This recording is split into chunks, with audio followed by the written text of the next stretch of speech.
কংগ্রেস ভবনে কংগ্রেস বিধায়ক সুদীপ রায় বর্মনের এক সাংবাদিক সম্মেলন সংঘটিত হয়।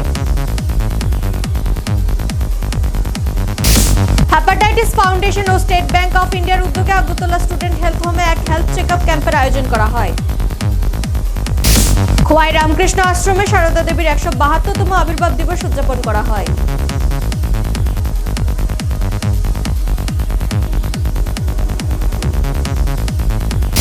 22 ডিসেম্বর প্রত্যেক বছরের ন্যায় এবছরও রাজ্যে বসবাসকারী বিহারি শ্রমিকরা লক্ষ্মীনারায়ণ বাড়িতে অনুষ্ঠিত করছে শিব মহাযজ্ঞ।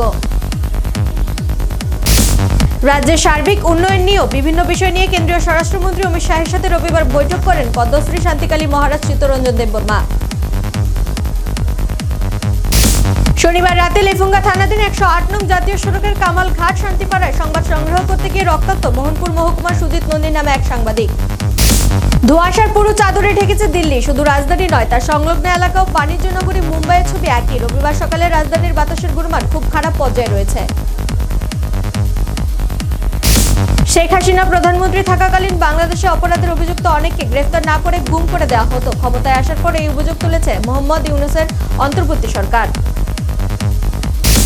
ভারতের প্রধানমন্ত্রী নরেন্দ্র মোদীর সঙ্গে আলাপচারিতায় কুয়েতের যুবরাজ আমির শেখ।